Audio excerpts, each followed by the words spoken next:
Hey guys, I'm Jenny B and I think I'll be uploading videos here in YouTube. Kasi kapag sa TikTok nahihiya ako. Kasi may mga random mga tao dun na nakakapanood, diba? Tapos mga kilala ko pa.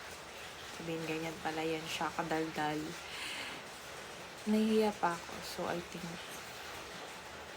kasi kaya gusto ko mag-video kasi nakikita ko kasi yung mga memories ko for the past few years. Natutuwa ako pag nakikita ko yung mga uploads ko dati.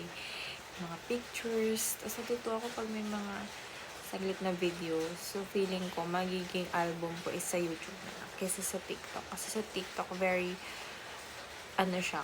bukas siya sa lahat. So, alam niyo, yun naman yung habol ko sa yun yung habol ko sa social media ko. Yung mga mag-memories sa feed ko after a year or two, ganyan. Nakikita ko yung ngayon, yung mga memories, yung mga uploads ko nung, senior high. Kasi ko nun, ang liit-liit. Ang liit ganyan. Tapos, feeling ko nun mataba na ako. So, ito ako ngayon, nagpapapilit na hindi magmukhang maasim. At sana nga hindi. Diba? Nagpaayos ako ng hair. So, ang eksena ko ngayon is wala. Nagpupuyat lang ako ngayon kasi 2 days yung day off ko. Today is July 25. Ay, 26 na pala kasi 12 p.m. So, ito nga pala ngayon. Ngayong season ng buhay ko. Ito yung ginagamit kong cleanser. Celetec Hydration. So, yun yung ginagamit ko. And then, ngayon na 2025, naubusan ako ng cotton. So, I have to use a tissue. Kasi nasa mood ako mag-skincare.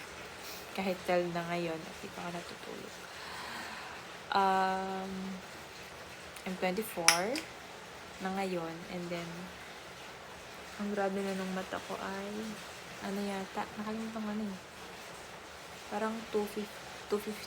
Mas malabo na kasi yung kanang mata ko ngayon.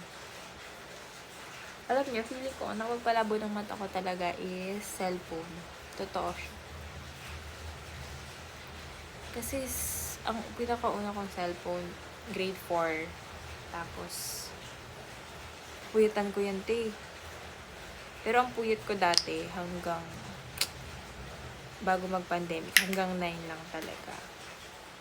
So, puyat na ako niyan pag 9 ako natulog. Grade 4, and then nasundan grade 6. And then tuloy-tuloy na mag-high school. Siyempre, high school. So, basa-basa pa ako lagi ng e-book.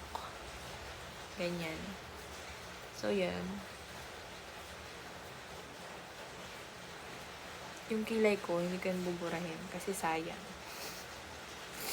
Hindi talaga siya matatanggal ang Celetec. Ayoko nang pilitin. Tapos, yun, nagsimula mag-blur yung paningin ko is, yung hindi ko na nababasa yung malayo, is nag-journalism kami nung junior high. Pero okay pa naman siya. Tapos, na-confirm ko na malabo yung mata ko is grade mag-first year college. And then, in denial stage, hindi pa rin ako nagpasalamin. May free na salamin nun. Tapos, ang pang matanda yung yung frame. Sa akin, okay lang naman. Siyempre, yung mga tao sa paligid sabihin ka mukha kang matanda. Kasi yung frame niya metal and then rose gold yung kulay.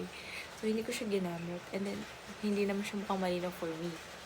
Tapos, in the denial stage, ganyan. And wala pa ring budget for a pair of glasses.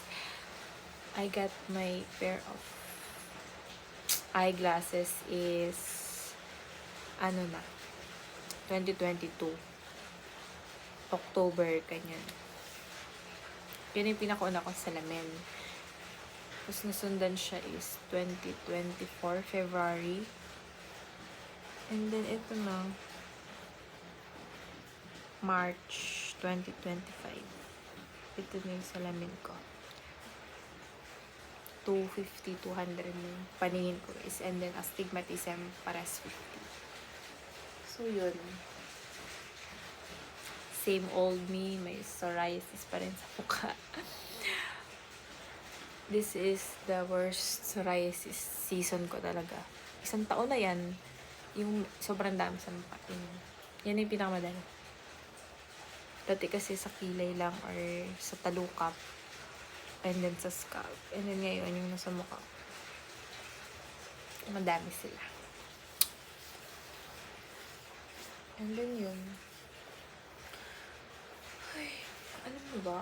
Parang issue pala sa ano. Hindi mo siya issue. Big deal pala yung main green na back na wall. Natawa ko kasi main green itong apartment namin ng kuya ko.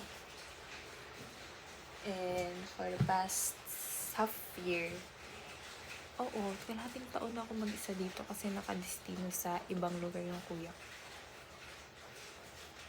Wala naman akong karapatang magpalit ng kulay dito kasi hindi naman namin ito bahay dito. So, mint green. Okay lang naman siya. Siguro sa pag-video hindi siya pleasing. Kasi, wala siyang dating. Pero okay lang naman siya kasi favorite color ko siya. Yun lang. Goodbye. I-upload ko talaga to sa YouTube ko. And then, sana sumikat ako. So, today is July 26, 2025. Bye!